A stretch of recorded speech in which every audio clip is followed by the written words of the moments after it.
저는 중앙대학교 5학년 건축학과를 재학 중인 임세은입니다. 저의 작품명은 상신동 집기의 풍경입니다. 누군가의 초상화를 보면 옷차림과 자세에 녹아있는 한 사람의 이야기를 상상하게 되듯이 건축의 형체가 정확하고 명확한 공간과 해결책보다 어떠한 분위기와 생경한 감정을 전달하고 싶었던 것 같습니다. 그렇게 완성하게 된 게 상신동 집기의 풍경입니다. 대상지는 동대문역에서 북동쪽으로 상신골목시장과 주택지를 따라 10분가량 올라가며 마주하는 채석장입니다. 상신동 집기 풍경은 이 땅에서 느낀 저의 추상적인 감각으로부터 시작합니다. 채석장의 거친 단면과 그 주변을 따라 위태롭게 지어지는 집들 사이에서 처절한 감정을 느꼈던 것 같아요. 상신동 채석장은 과거 일제강점기 때 조선 총독부와 같은 석조 건축을 짓기 위해 잘려나간 돌산입니다. 그곳에 개발연대 사람들이 모이면서 삶의 터전이 만들어졌고 이후 가난한 예술가들의 거주지와 동대문 시장에 옷을 납품하는 봉제거리들이 만들어지며 지금의 창신동 풍경이 만들어졌습니다. 이렇게 무엇인가를 짓기 위해서 만들어진 땅 위에서 집을 짓고 무엇을 만드는 이 총체적인 만들매 과정을 집기의 감각이라고 정의 내렸습니다. 실제로 박수근 화백도 창신동에 거주하였는데 상신동의 풍경을 그린 집 골목이라는 그림에서 이 절벽 동네의 분위기와 거친 텍스처 같은 것이 드러나는 것 같았습니다. 그리고 그런 텍스처가 저의 건축에서도 드러나길 바랬습니다. 이 땅에서 텍스처란 곧 집기의 감각이고 집기의 감각이라는 것은 내가 이 땅에 어떻게 서 있을 수 있는지 또 이 구조체가 어떻게 서 있고 슬라브가 어떻게 지탱하는지 끊임없이 인지하는 것이었습니다. 이렇게 만들어진 건축은 풍경으로서 끊임없이 인지됩니다. 안에서 밖을 바라볼 때, 밖에서 절벽을 바라볼 때 풍경의 일부가 되기도 하고 구조체가 드러나기도 하며 끊임없이 집기의 감각을 느끼길 바랬습니다. 실제로 창신동 답사를 갔을 때 제게 큰 영감을 준 한 건물 구조체가 있었는데 폐허였어요. 창신동 골목 곳곳에서 비춰지는 절벽 끝자락쯤에 꼭 절벽을 조각해서 만든 것 같은 구조체가 있었습니다.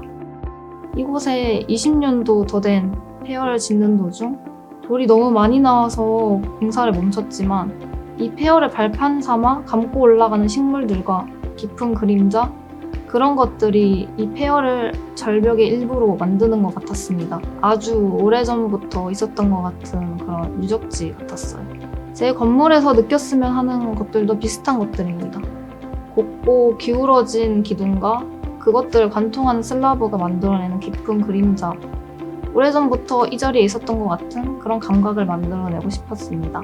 절벽을 향해 가까워지고 멀어지며 일정한 거리를 유지하는 구조는 닿을 수 없는 애틋함을 만들어내고 그 사이에 식물들이 뒤엉키면서 이어지길 바랬습니다. 1층에서 골목을 지나서 가장 먼저 마주하게 되는 것은 자신의 몸보다 조금 더 큰 마치 땅에서 솟아난 것 같은 기울어진 기둥입니다.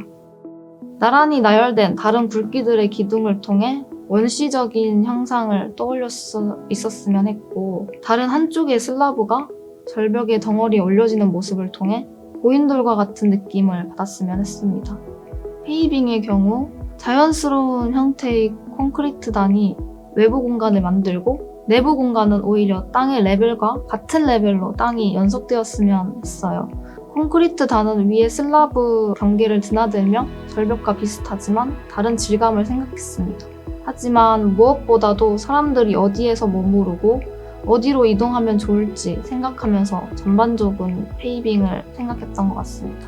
내부의 경우엔 한쪽 끝에서 바라보면 기둥이 좁아지기도 하고 넓어지기도 하면서 복도가 되기도 하고 방의 단위가 만들어지기도 합니다. 유리의 내 외부를 넘나드는 구조체는 밖을 바라보는 풍경이 되며 계속해서 인지가 됩니다. 1층 통로를 지나서 마주하는 곳은 절벽과 건물 사이 공간인데요. 이것은 제가 제일 좋아하는 공간 중 하나입니다. 채석장에서 돌을 캘 때 수직으로 정을 내고 탕탕 하고 내리치게 되면 돌이 쩍 하고 갈라집니다. 그래서 이곳에서 하늘을 바라보면 아주 깊고 긴 크레바스 사이의 공간같이 느껴질 것 같았어요. 그리고 어쩌면 이 건물이 이 절벽에서 갈라져 나온 것이 아닐까라는 상상을 하기를 바랬습니다. 마치 오래된 유적지처럼 그 자리를 그렇게 지켰으면 했습니다.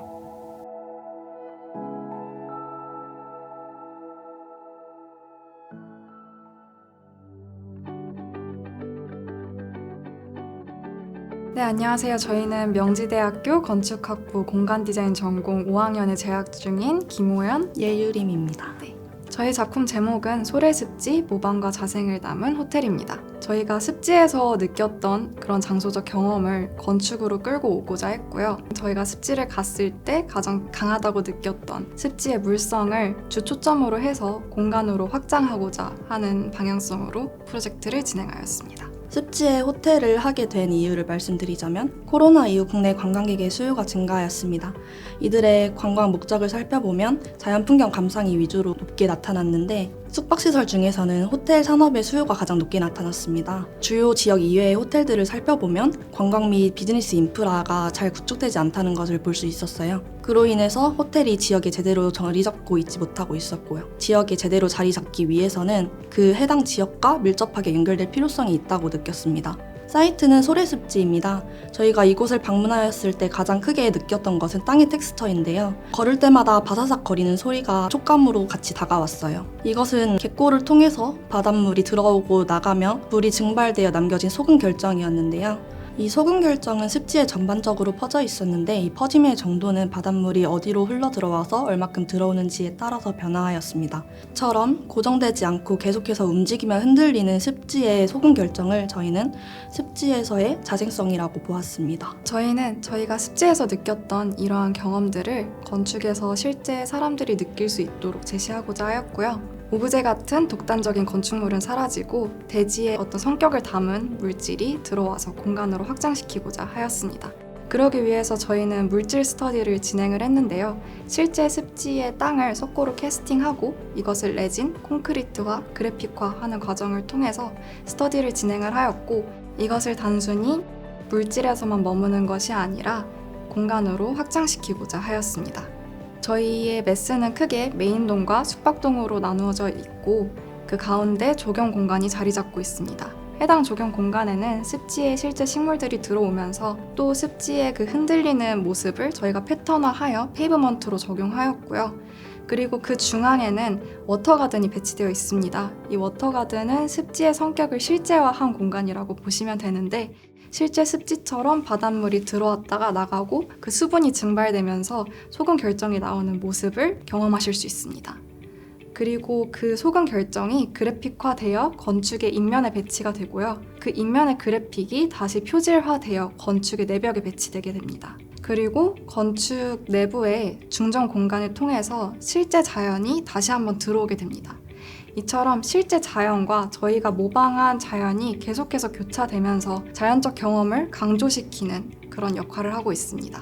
추가로 사람 손이 닿는 벤치, 손잡이, 선반 등에 저희가 스터디한 물질을 제시하여서 사람들이 그 습지의 텍스처들을 직접 만질 수 있도록 제시하고자 하였습니다. 이처럼 저희 프로젝트는 습지에서 느꼈던 저희의 어떤 건축적 경험들, 그 습지를 장소로 만들었던 저희의 생각들을 해당 호텔로 가져오고자 하였습니다.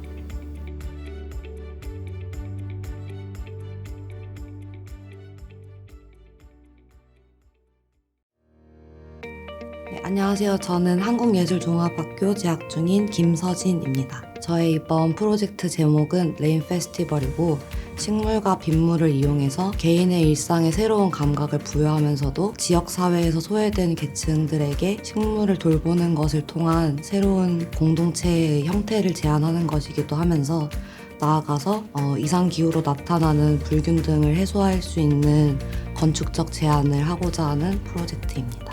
식물을 키우는 과정에서 일어나는 저희가 얻을 수 있는 것들에 대한 생각에서 시작이 되었고 그 감각은 자연과도 연결이 되면서 그런 행위를 통해서 일상을 재구축할 수도 있고 식물이 밖으로 뻗어나가는 성지를 통해서 공동체를 실현할 수 있다고 생각을 했습니다. 한국에 있는 소세원처럼 공간과 식물이 직접적으로 결합이 되었을 때 나타나는 힘에 대해서 조사를 하면서 이것이 더 커져서 도시 속에서의 녹지를 유지할 수 있는 방식, 그리고 그 도시 속에서의 녹지의 역할에 대해서도 생각을 해보게 되었고요. 도시적인 스케일에서 식물에 대한 생각을 했을 때 가장 공평하다고 생각하는 것이 빗물이었습니다. 그래서 과거에 가장 공평한 물이었던 빗물이 지금은 이상기후 때문에 지역 간의 불균등과 그런 불균등이 심해지면서 녹지의 불균등으로 이어지게 되는데, 이런 사회적, 경제적 불균등이 시각적으로 나타나는 것 중에 가장 큰 게 녹지의 불균등이라고 생각을 했고, 이 빗물의 재분배를 도시적으로 해결을 할 수 있다면은 사회적 불균등을 해소할 수 있지 않을까, 그리고 그게 건축적인 제안을 통해서 가능하지 않을까라고 생각을 했습니다. 제 사이트는 강북구의 번동이고요. 이 번동은 90년대 최초로 영구임대 아파트라는 게 도입이 된 지역입니다. 영구임대라는 개념 때문에 90년대 이후로 지금까지 이곳에 사는 사람들은 변함이 없이 같은 일상을 유지를 해오고 있습니다. 이 번동을 자세히 살펴보았을 때 그들의 반복적인 일상에 새로운 기대감을 부여해 줄 수 있는 어떤 행위가 필요하고, 식물과 물을 통해서 감각적인 일상을 구현할 수 있고, 한정된 공간에서 새로운 더 많은 인원이 생겼을 때 문제점도 해결할 수 있을 거라고 생각을 했습니다. 번동의 빗물에 대해서 수치적으로 살펴보았을 때 다른 지역에 비해 비가 많이 오는 편이었고, 그리고 급격한 경사와 두 산 사이에 있다는 사이트적인 특징을 보았을 때 빠른 물이 만들어지는 것을 볼 수 있었습니다. 번동에선 크게 두 가지의 건축적 유형이 있다고 생각을 했는데요.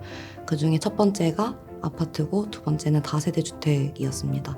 이 두 건축 유형은 다른 물의 시스템을 가지게 됩니다. 먼저 첫 번째로 물을 집수하는 방식은 지붕의 형태와 결합이 되어서 변형을 할 수 있었고, 공간적인 형태와 물의 이동이 함께 가면서 느린 물을 만들어내는 것과 동시에 식물과 물을 기반으로 한 어떤 커뮤니티를 만들 수가 있었고요. 저장하는 방식에 대해서는 기존 아파트에서 사용하던 지하 저류조 등을 이용해서 만들 수 있었습니다.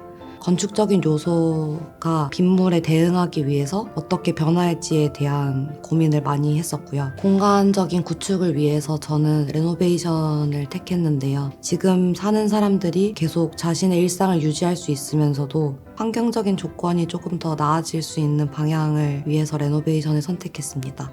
그래서 기존에 있는 아파트를 조사하기 시작하면서 빗물과 관련된 건축적 요소들과 새롭게 증축되는 부분을 연결하는 것을 시작으로 했고요. 그러한 내용을 담은 도면입니다. 복도식 아파트이기 때문에 남쪽과 북쪽의 파사드가 굉장히 다른 성격을 가지고 있습니다.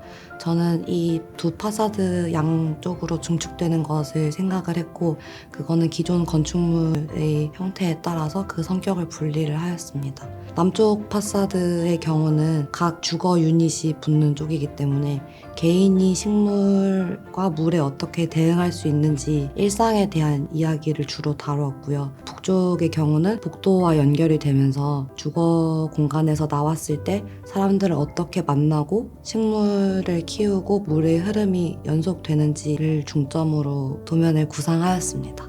아파트에 적용된 논리를 다세대 유형에도 적용을 해보았습니다. 앞서 보았던 아파트가 공간을 앞뒤로 증축하는 형태였다면, 밀도가 높은 다세대에서는 컴포넌트의 결합을 통해서 기존의 건축물은 최대한 유지를 하고 오히려 물의 길이를 만들고 그 방향을 결정하는 요소들로서 레노베이션을 하려고 했습니다. 이 빗물에 대응하는 방식을 어떤 댐이나 토목적인 요소가 아니라 하나하나의 그런 건축적인 요소들이 연결되었을 때 큰 비에 대해서 대응하고 극복하는 힘을 보여줄 수 있다면은 오히려 그 비를 기다리게 될 거라는 게 제 가장 큰 믿음이자 목표였습니다.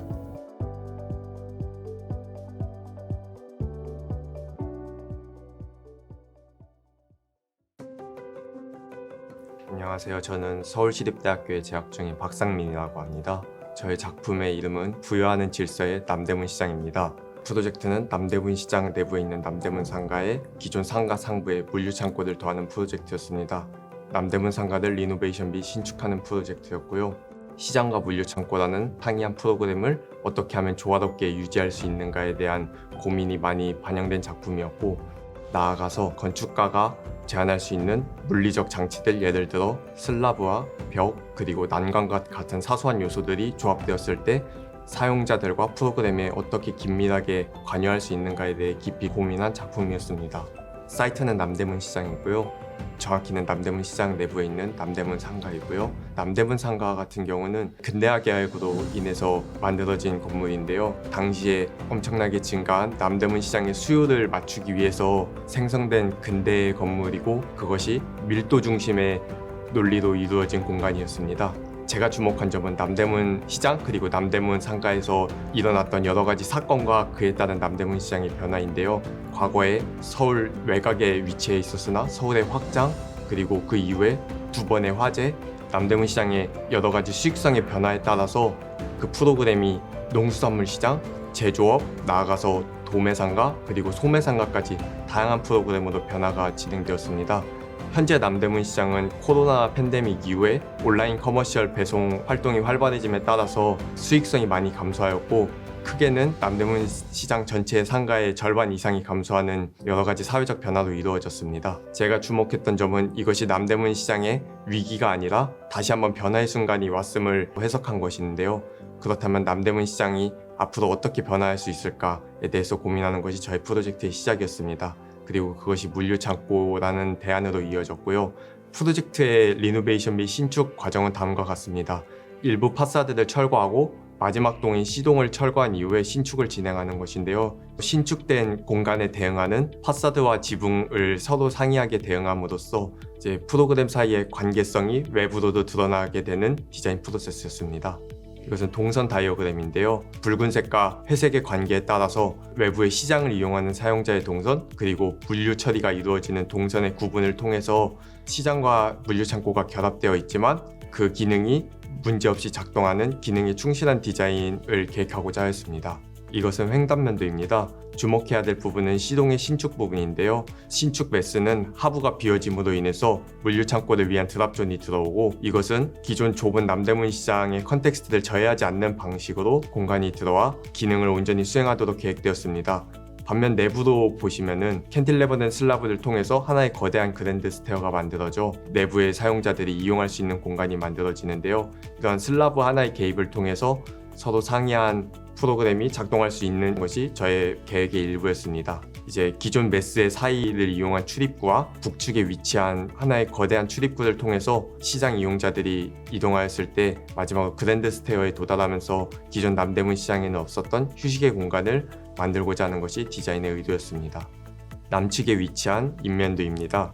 이곳에서는 주로 드랍존의 기능을 하는 물류 차량이 들어오고, 그곳에서 상하차가 일어나는 과정을 수행하고 있고요. 나아가서 점차 내부로 들어갈수록 다양한 단면이 펼쳐지는 것을 확인할 수 있습니다. 가장 커다란 규모의 아트리움이 처음 먼저 눈에 들어오고요. 상부에는 물류를 위한 복도가 들어서 있습니다. 이 아트리움을 통해서 물류창고와 하부에 있는 시장이 시각적으로 교류하면서 서로의 관계는 저해하지 않은 채 각자의 기능을 수행하고 있습니다. 다음 단면입니다. 이곳에서는 상부의 물류창고와 하부의 시장이 분류되어 있는데요. 서로 시장과 물류창고가 결합되어 있고 시각적으로 소통함과 동시에 한편으로는 분리되어 있는 공간이 존재하여 각자의 기능을 온전히 수행하고자 하였습니다. 위성 사진으로 바라본 남대문 상가의 모습입니다. 리노베이션된 모습이고요. 붉은색 선과 파란색 선에 따라서 서로 다른 동선이 구분되는 것을 확인할 수 있습니다. 붉은색 선과 같은 경우에는 일방 통행으로서 물류창고를 이용하는 상하차 차량들이 이동하는 최단 동선의 거리를 계획한 것입니다. 반면 파란색 동선은 시장 인원들이 원활하게 이동할 수 있는 동선을 계획한 것입니다. 이것은 기존 남대문 시장이 갖고 있는 컨텍스트를 유지한 설계입니다.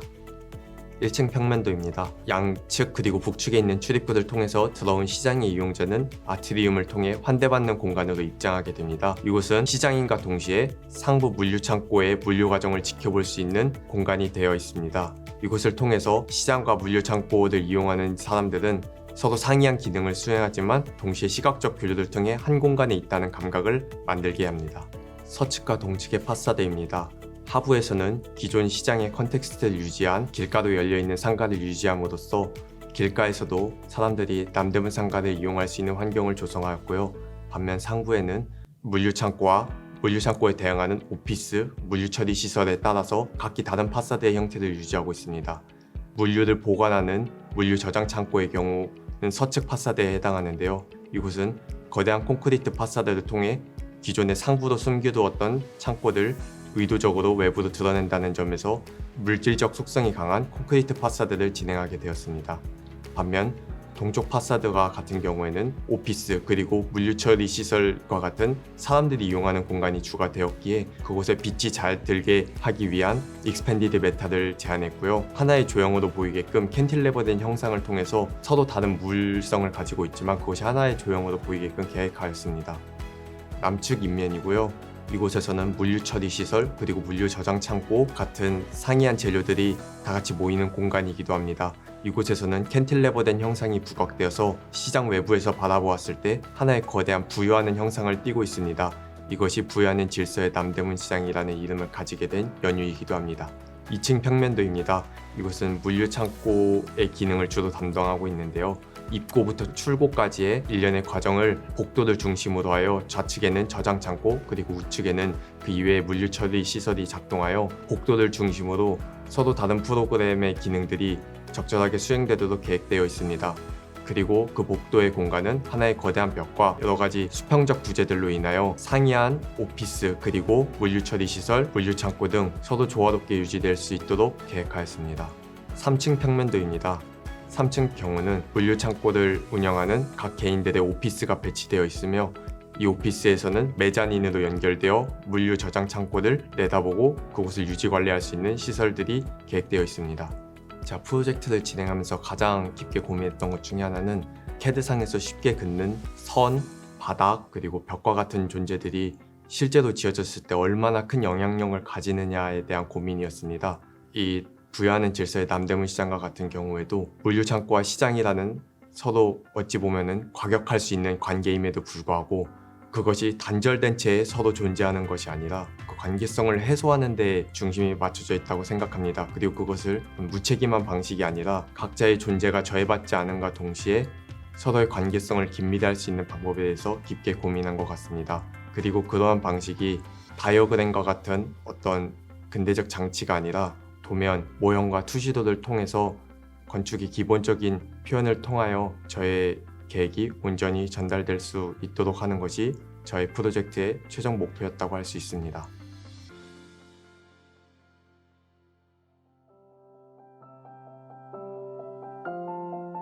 안녕하세요. 한국예술종합학교 미술원 건축과 신지승입니다. 제 작업의 제목은 The Mound Artifacts입니다. 마운드, 인공물인데요. 어떤 사람을 대상으로 하는가? 우리는 건축을 설계하지만 건물을 생산하는 데 그치지 않고 그 대상이 누구인지, 사회는 어떻게 변하는지를 먼저 가정하고 탐색합니다. 포인트를 잡은 것은 노동과 작업입니다. 지금까지 기계가 노동을 대체해왔는데 앞으로의 지적 노동도 기계가 대체했을 때 생산성에 대한 강박에서 약간 거리를 둘 수 있을 때, 그럴 때 인간은 어떤 본질적인 행위를 하기 시작할까? 그런 행위를 위한 건축은, 그런 행위를 위한 거주는, 그런 새로운 방식은 무엇이 될까? 이런 질문부터 시작했습니다.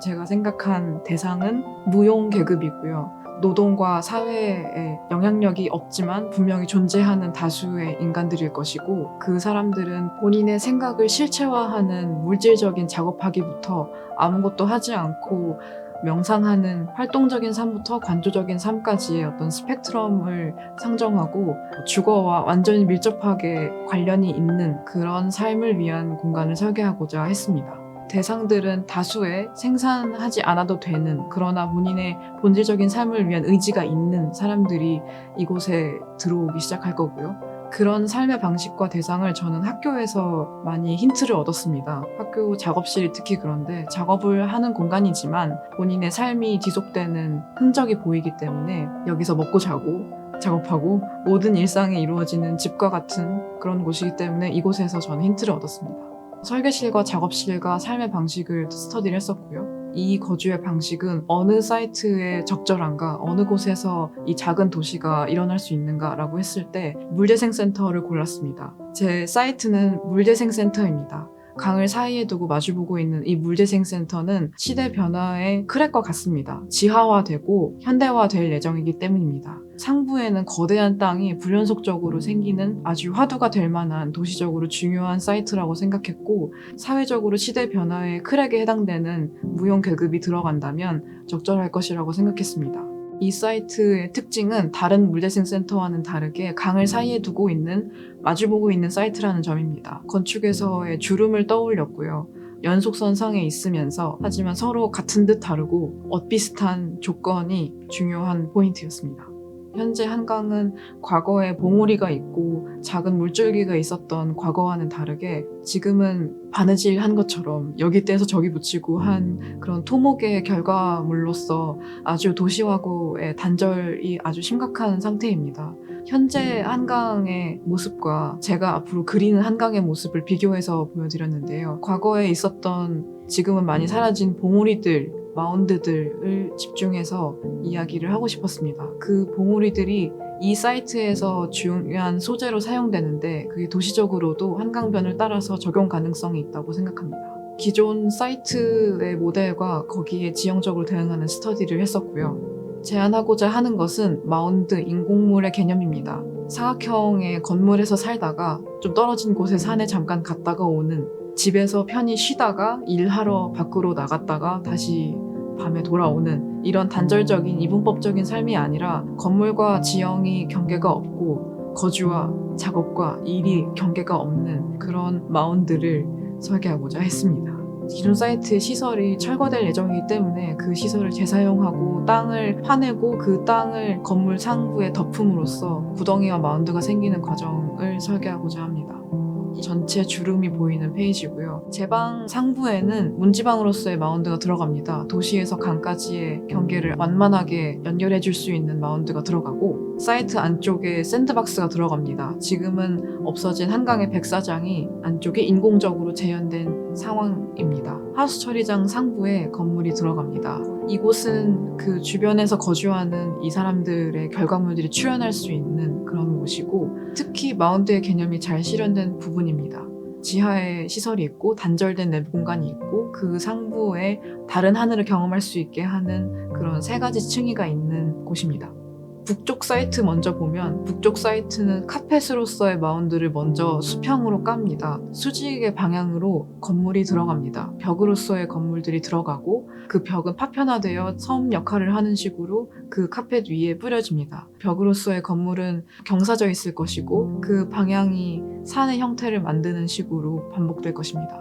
남쪽 사이트는 비슷하게 선형 건물에서 시작하고 그 벽 같은 건물들이 집적되어 면적인 건물을 만듭니다. 북쪽과 다르게 카펫이 먼저 깔리고 그 주위를 메스가 분절되어 둘러싸는 형식으로 설계가 됩니다. 가운데 부분이 작업하는 영역으로서 아주 시끄럽고 밀도가 높고 복작복작할 것이고요. 바깥쪽으로 갈수록 명상하고 조용하고 더 개별적인 활동을 더 많이 하는 그런 배치가 될 것입니다. 스케일로 들어가서 벽으로서의 건물을 먼저 설명드리겠습니다. 이것은 선형의 건물이고요. 그리고 경사져 있고 그 상부를 사람이 갈 수 있는 공간입니다. 구조는 목재로 되고요. 이 건물은 CLT가 들어가는 리브 구조입니다. 리브가 반복되어 터널의 형태를 만들고 그 내부는 자유롭게 쓸 수 있습니다. 안쪽에 1층짜리 메스가 들어갑니다. 사람들이 가장 프라이빗한 공간을 만들고 그 바깥쪽에 이전에 말씀드린 4가지의 스펙트럼이 발생합니다. 보시는 바와 같이 중간에 아주 굵은 띠로 되어 있는 공간이 가장 사적인 주거 공간이고, 이 주거 공간은 전체의 4가지 스펙트럼이 이루어질 수 있는 공간을 횡단하고 있습니다. 작업부터 명상까지의 활동에 주거가 종속되어 있는 것을 볼 수 있습니다. 주거 공간의 상부는 복도가 되어 길을 만들고 그 길은 가장 끝에 명상할 수 있는 공간으로 이어집니다. 더 자세하게 말씀드리면 리브 구조는 건물의 구조로서만 쓰이는 것이 아니라 내부 공간을 결정하는 요소로 사용됩니다. 안에서 하나의 단위가 되어 셀을 형성하고 이 셀들은 개인화된 인면을 만들 것입니다. 그 다음 면적인 공간은 보이드가 먼저 배치되고 건물이 분절되어 둘러싸는 형식을 따르는 프로세스입니다. 건물이 먼저 들어가고 구멍이 뚫리는 다른 방식들과는 다르게 수도원처럼 보이드가 먼저 터를 잡고 그 다음에 건물들이 들어서는 형식입니다. 단단단입니다. 그래서 포디움이라고 별명을 지었고요. 이곳에서 사람들이 옥상에 진입할 수 있기 때문에 지형적인 경험이 아주 풍부할 것입니다. 내부를 보면 선형 건물과 비슷하게 사적인 공간이 있고 양쪽으로 공간의 성격이 조금 다릅니다. 한쪽은 사적인 영역으로서 개인 자리가 생기는 것이고요. 작업이나 명상이나 그런 활동을 할 수 있는 비워진 본인의 자리인 거고, 다른 한쪽은 공동으로 사용하는 4개의 스펙트럼이 지정되어 있는 공간입니다. 보통 자유를 이야기합니다. 내가 정해진 대로 사는 것이 아니라 다른 가능성이 있다는 것. 같은 행동을 해도 그 행동이 이루어지는 공간 성격이 다른 가능성이 있다는 것이 중요했습니다. 중간에 들어간 카펫에 해당하는 큰 보이드는 서로를 보고 보이는 관계를 조정해주는 역할을 합니다. 이 보이드는 서로 다른 프로그램의 경계선이 걸치는 보이드입니다. 이 보이드의 성격에 따라서 서로의 다른 프로그램에 있는 사람들이 마주 볼 때 나무를 통해서 본다든지 서로의 향이 다른 상태에서 본다든지 했을 때 보고 보이는 관계가 극대화될 것입니다. 안쪽에는 더 작은 보이드들이 들어가고 공간들이 둘러싸는 형식으로 형성됩니다. 이 건물 전체에는 단이 있는 우물들이 들어가는 형태입니다. 인면을 보시면 기둥식 구조로 되어 있어서 각 인면을 사람들이 각자의 취향에 다르게 인면을 구성할 수 있는 방식의 건물입니다. 단면을 보시면 우물들과 단들과 건물을 형성하는 데 시작점이 되었던 보이드들이 배치되어 있는 것을 볼 수 있고, 옥상에 진입하는 과정과 옥상에 있는 구조물들이 어떻게 지형적으로 구성을 하고 있는지 볼 수 있습니다. 네, 이렇게 제가 설계한 인공주름, 인공지형, 인공산들은 본질적인 삶을 생각하는 사람들을 위해서 단순히 옥상 조경이 되어 있으면 마운드다, 이것이 아니라 진정한 마운드는 어떻게 작동을 할 것인지를 좀 더 고민해보고자 합니다.